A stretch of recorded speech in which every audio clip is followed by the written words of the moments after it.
เอาบ่ไหว้เนาะเอาฮึบ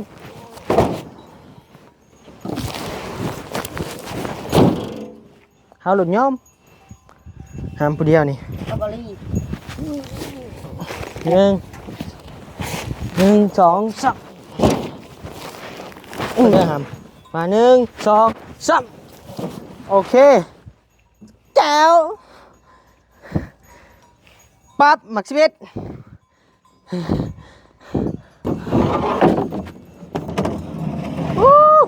กี่พุ่นตาย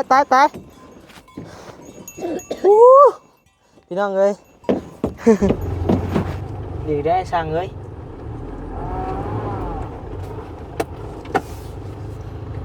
นะโอ้ตบมือทำเป็นเด็กไปได้เจ้าตบมือมาบุญทวีเอาใส่ให้ก่อนเอาเด็บไล่วันมึงดูบุญทวีตอนนี้จะกระซ่าก่อนแม่ไล่วันมึงดูบัดนี้ตอนนี้ต่ำนี่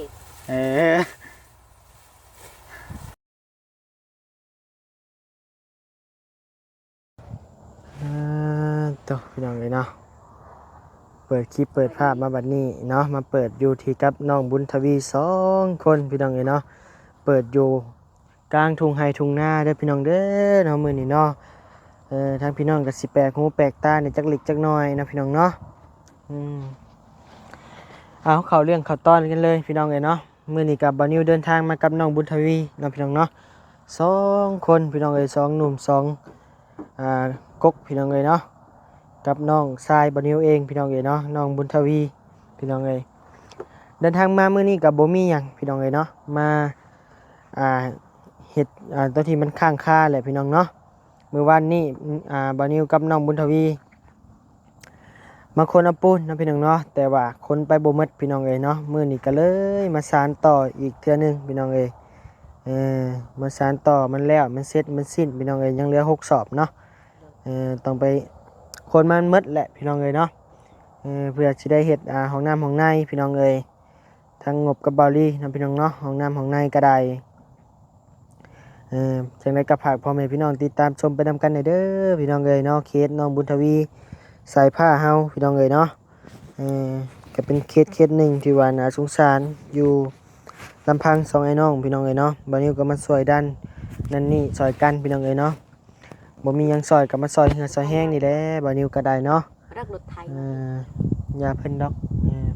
เอาเนาะก่อนอื่นนั่นบ่นิวก็ขอกราบทักทายสบายดีพ่อแม่พี่น้องนี่เด้อเนาะบ่ทุกคู่ทุกคนบ่ว่าสิอยู่พังลาวพังไทยและก็ต่างประเทศเด้อบ่ทุกคู่ทุกคนยินดีต้อนรับเข้าสู่ช่อง YouTube บ่าวนิวสะพานบุญเด้อพี่น้องเด้อเนาะรถไทยมาแล้วบาทนี้พี่น้องเอ้ยพูนนะตัดมาแล้วพี่น้องเอ้ยเอาจังซั่นกับผู้แลพี่น้องเอ้ยเนาะเข้าไปในนาลุงนาป้าเพิ่นผู้แลเนาะพี่น้องเนาะพ่อเฒ่าบ่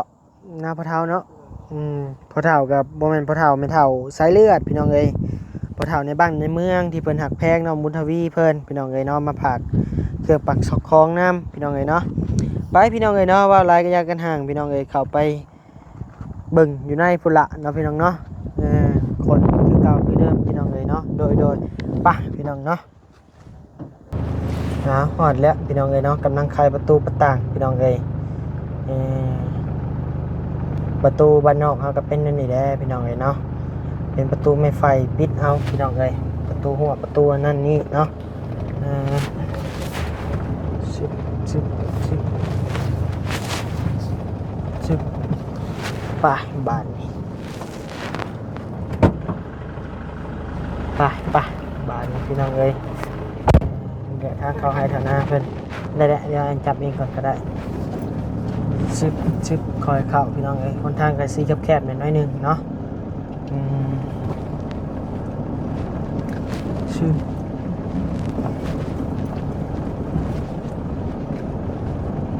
บ่มีรถใหญ่เที่ยวเนาะนี่เนาะรถไทยแล้วเที่ยวเนาะ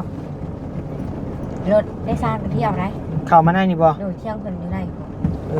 มีรถโดยสารบ่อยู่ไหนรถตู้ก็มี10 ล้อก็มีอีกบาสโตอยู่นี่บ่อันนี้บ่ทางตรงหูทางโช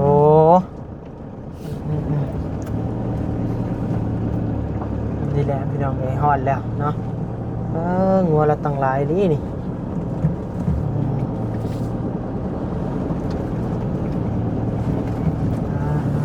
โตงัวละพี่น้องเอ้ยนี่แหละบนเก่าบนเดิมเฮานี่แหละพี่น้องเอ้ยเนาะบนเก่าบนเดิมเอาเนาะพี่น้องเนาะเดี๋ยววันนี้เอี่ยวรถก่อนโจไว้ก่อนหน่อยหนึงเนาะไปพี่น้องเอ้ยแล้วเรียบร้อยเนาะก้อยใช้ทั้งเมย์เท่าได้ช่ะมาเอาปูนเลยเด้อ มาค้นเอาอีกมันมดเนาะทั้งปูนทั้งเม็ดแป้นพี่น้องเอ้ยมือนี้เนาะมาครับกึ่งออกมา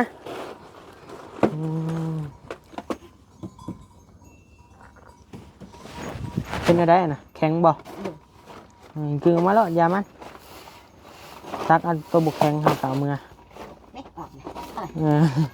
มันแน่นเนี่ยมันเทิงเลยเนาะกึ่งออกมากึ่งมามืดจังห้ามขึ้นบัดเดียว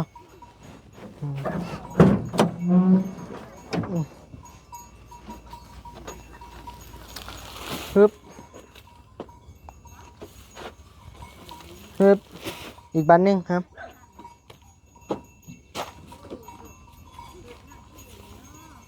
ฮึบตึบไปเอาเลยไปเอามาอีกเอาออกมามันมัด เหยียบขาดแก่ มันขาดเอาอีกแล้ว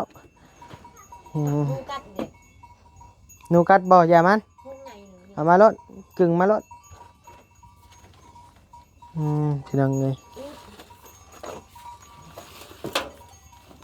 เชื่อม แล้วหกอะไร หกอะไรบ่แม่นแหละฮะเอา1 2 3 4 ถ้าชอบ 5 ชอบเนาะ อะไรมีที่พกเลย 16 ชอบอย่ามันบ่เป็นหยังดอกอย่ามันบ่เป็นหยังเนาะยันมันจะนับพิษมือมานะ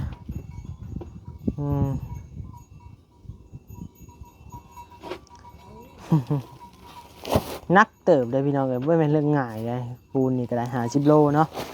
มันหนักจมแหง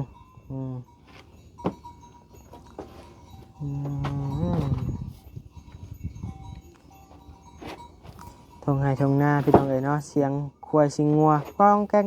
อยู่เพิ่นก็ลงเพิ่น แห้งได้ก่อน อย่ามันเอาไปแล้วมันก็อ่อนเองมัน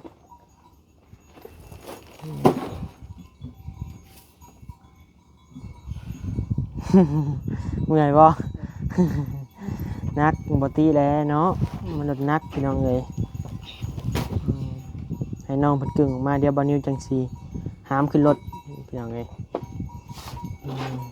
โอ้ย กึ่งมารถหาม ที่ต้องขาปลุก อย่ามันกึ่งรถ แข็งเลย แข็งสิบ่กึ่งมาเบิ้ง อย่า โอ้แข็งเลยตัวนี้ยังได้อยู่ยังพอได้อยู่มาเอาขึ้นรถก่อนบ่มันเต็มเลยเด้พี่น้องเลยก็ ปะบนเก่าจะได้ หลังคาบ่ไปบนเก่าบนเก่า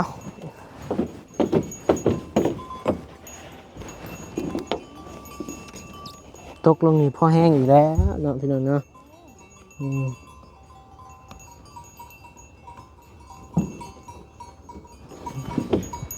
อย่าตกเด้อ บอกโทรศัพท์ได้พี่น้องเลยตกแล้วบุญเงินซื้อใหม่ได้ป่ะนิวเนาะไป1 2 3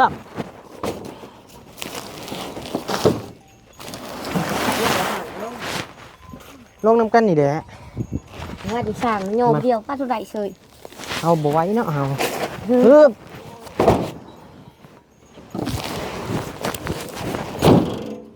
เอาหลุดย่อมห้ามผู้เดียวนี่ กับบอลลี่ 1 2 3ได้ประตูนี้ กึ่งไม่อีกครับ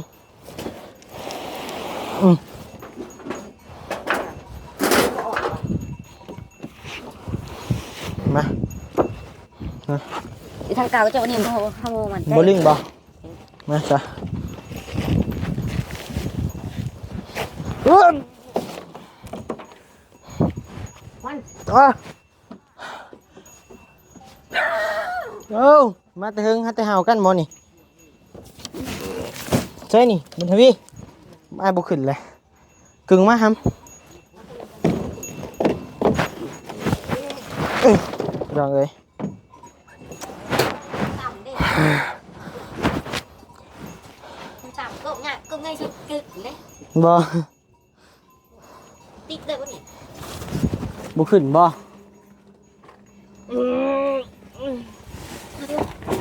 อ๋อตะ มาถึง เบิ่งเรื่องง่ายพี่น้องเอ้ยเนาะ มาถึง เอิบเอิบขึ้นเลยผู้เดียวติมาโยนขึ้นเทิงเลยเด้อหำมา1 2 3โอเคแจ๋วปั๊บหมัก11ต้องขี้พุ่นพี่น้องเอ้ย ไง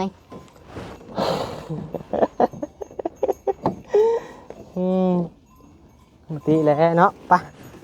มาเดี๋ยวไอ้พี่เองแบบนิ้วกับเพ่เลยพี่น้องอันนี้ต้องได้งัดก่อน หลอกมือติ นี่โอเคบาทนี้พี่น้องเอ้ย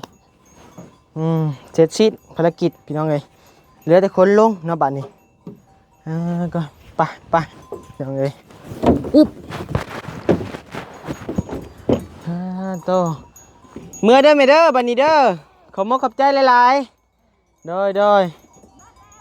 เมื่อแล้วเรียบร้อยไม่แป้นครับไม่แป้นลืมพี่น้องเอ้ยเอาไม่แป้นก่อนมา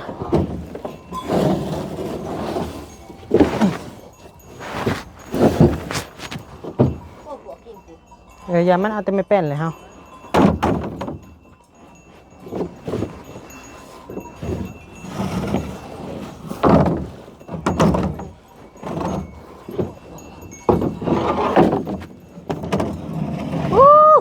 กี่พุ่นตายพี่น้องเอ้ย ขี้ปุ่นรถขี้ปุ่นปูนซะพี่น้องเอ้ยเข่าปอดอยู่บนเรื่องง่ายเนาะไปพี่น้องเอ้ยไปพี่น้องเอ้ยฮอดแล้วพี่น้องเอ้ยเอ้าไผอ่ะนะพี่น้องเอ้ยใช่น่ะย่างมาพี่เพิ่นมายังอ่ะนะบ่เพิ่นมายังรู้จักบ่ไปสบายดีเพิ่นมึงดูดอกมือสบายดีโดย จะขับยังไงเอามาเด้อโอเค โอ้ ไล่เป็นเงินกีบมาเด้อโอเคเดี๋ยวเขาสิอันนั้นให้ สบายดีเด้อโอ้สบายดีไม่ชราบ่อ้าย แม่นแหละ เออ ลูกพี่เพิ่น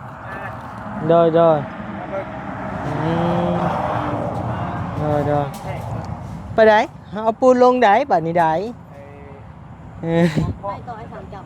ไปต่อให้ต่างจ้ะ ไปใช้อาบน้ำเลย เอาซอยกันก้อนเนาะจะงาบบ่อืม ยกช่วยเพิ่นก่อนนะป่ะ เออ เพราะอาบพอดีแล้วบ่ทันอาบน้ำช่วยกันก่อน เลย ไปยกปูนช่วยกันก่อน สบายดีเด้อปัญญาเด้อมีของขวัญให้ได้ของขวัญให้ป่ะ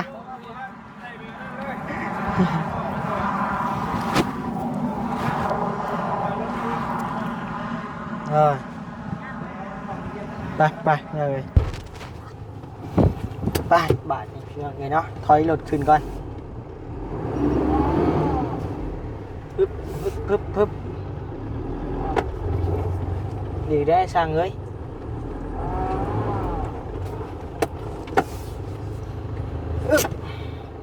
เรียบร้อยพี่น้องเลยเนาะเอาขอบใจหลายๆเด้อไอ้เงา จับไปก่อน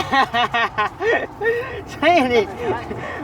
มาได้ปะเนี่ย ฮะ รีมา โอ้ตบมือ ทำเป็นเด็กไปได้เจ้า โอเคเนาะ ตบมือมา มาบุญทวีเอาซอยให้ก่อน ม มาปรุงต่อกับทางคุณถือกระยาตกน้ำนี่เนี่ยแต่ว่ามีที่แข่งกันบอกอย่าให้คุยเก้นะจะเสียแท้เลย จะยอมนิติ แก้มน้ำบ่เรากำลังเสียน้ หาเราไปหอมปูนก่อน ำโอ้เนาะคักกิลีนี่ ผู้เดียวเราก็ได้ ยกสอบเดียวก็ได้บ่ เป็นยังได้บ่โอ้ บ่ได้บ่อยากหลอกใช่จ้ะ ไม่อยากหลอกใช่ครับ เดี๋ยวจะเผาใจยินดีเอามึงเลยมึงเลย มาบุญทวีมา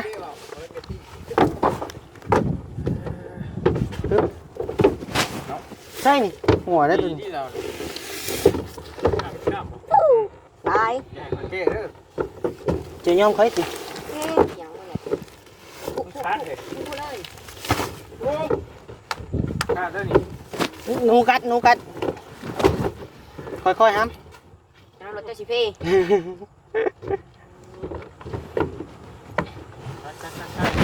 ได้บ่มา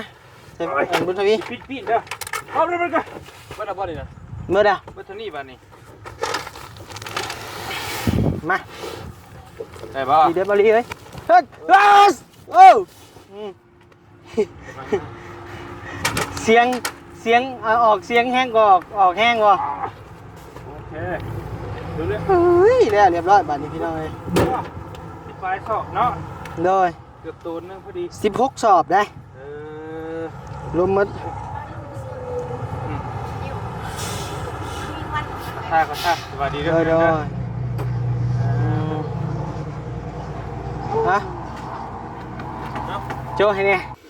ไปบาทนี่พี่น้องเอ้ยปุ๊ใส่ผ้าเกี่ยวข้าวอยู่พี่น้องเอ้ยตัว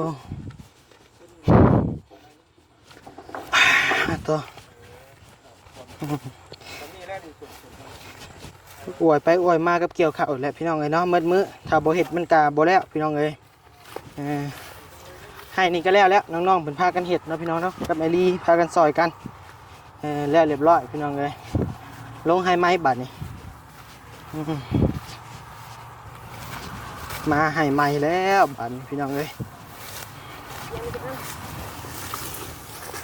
มีเกี่ยวอยู่บ่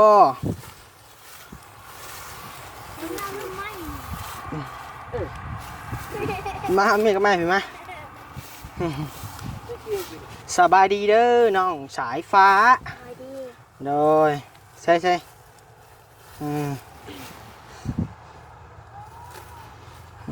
ดี๋ยวเขา แล้วก็เลยมาเลย โดใส่ปิดเนี่ยได้ว่าไม่แล้ววะโอเคปิดแล้ว เอาน้ำมัน เกี่ยวไม่แล้วบ่ เพื่อน ไม่เอาคือขึ้นจักก็ไม่เอาเกลือน้ำเมื่อกี้ก็บะเหม็นใช่หรอ ต่อปัดใส่เลย กระโดดเข่าว่ะ โอ้รถปั่นเข่าผู้พี่น้องเลยปั่นรถเกี่ยวข้าวได้ตัวนี้เด้นำมาลงงานบุญทวีนี่ หน่อยพวกนะ แม่น ยังลง รถในบ้านบ่ รถปั่นเกี่ยวข้าวในบ้านบ่อย่าเพิ่น ไม่เอาพื้นไหนหน่อยเนี่ยหน่อยเสื้อหน่อย เด้อใส่นอกเกี่ยวเนาะ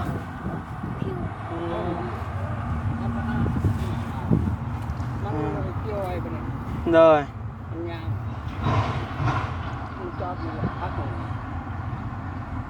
เกี่ยวเนี่ยผิดเหม็นเลยว่ะเขาก็น่าเพียขนาดเลยเนาะ หาเบิ่งมาให้อ้ายเฮ็ดก่อนมาเกี่ยวตัวนั้นมา เอาเกี่ยวไว้นำตา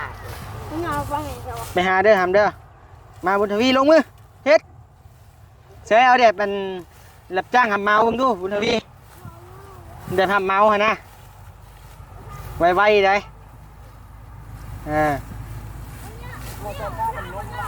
โดย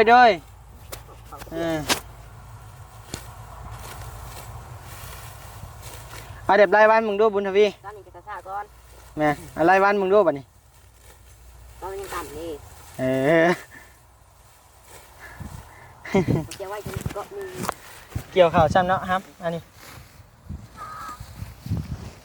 ชิบโอเค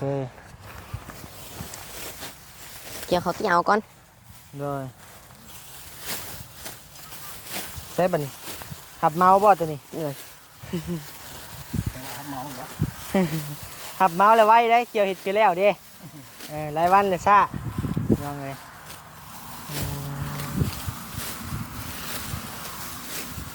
โอ้ทั้งไอ้สร้างยามน้ำเลยโอ้ลองเลย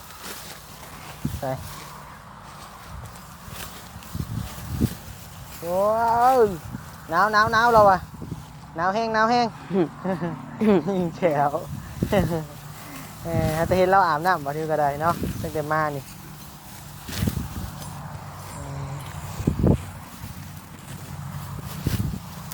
อาบน้ำบ่มือนี่โดยอาบได้เนาะบ่สั่นคันคายได้ อาบกูมือ ทั้งพอจะปกพี่น้องเลยพอลุงน้องบุญทวีพี่น้องเลยมือแรงอยู่กินลาบซีนเฮากันเด้อจากเมื่อเด้อ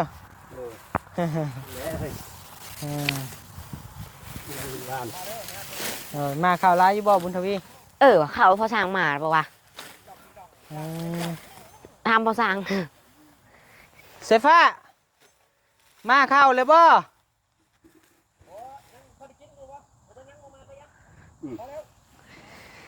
ภาษาบ่ มาตื้มอีกจักถ้วยหนึ่งไปโดย ว่าเราก็อยากกินน้ำเลยวะ กินน้ำไหมดื่มมากินน้ำบัดนี้เพราะว่าเห็นลาบซีนกินน้ำพี่น้องเลยน้ำมือแรงมันต้องกินข้าวหลายๆ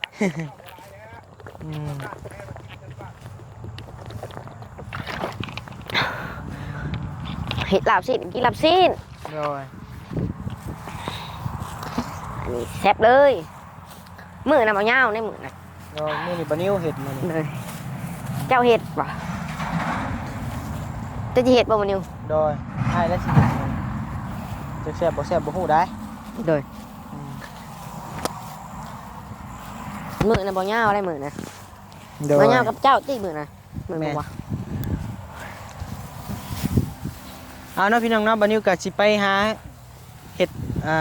ของอยู่ของกินก่อนเนาะพี่น้องเนาะเดี๋ยวบะนิ้วถ่ายคลิปให้เบิ่งเนาะพี่น้องเนาะเอาสำหรับคลิปนี้บะนิ้วก็สิได้จบลำลาพัดจากจำนี้เด้อพี่น้องเด้อขอบคุณขอบใจผู้หลักผู้ใหญ่เมื่อทุกท่านที่เข้ามารับชมคลิปบะนิ้วเนาะบะนิ้วก็ขอบคุณขอบใจขอให้พ่อแม่พี่น้องเมื่อทุกผู้ทุกคนพ่อแม่พี่น้อง FC เนาะขอให้อยู่มีดีมีแฮงเนาะความเจ็บบ่อยได้ความไข้บ่ให้มีปรารถนาสิ่งใดขอให้ได้สิ่งนั้นเด้อนอนตื่นให้ได้แก้มนิโสดน้องเอ้ยโทนให้บ่ให้มาพานมันให้บ่ให้มาเบียดน้องเอ้ยขี้เดียดกันได้บ่ให้มีมาใกล้เด้อเนาะสาธุเอาเนาะพี่น้องเนาะบ่มีคำว่าหยังหลายนอกจากคำว่าสบายดีอีกรอบหนึ่งเด้อพี่น้องเด้อโดย สบายดี โดย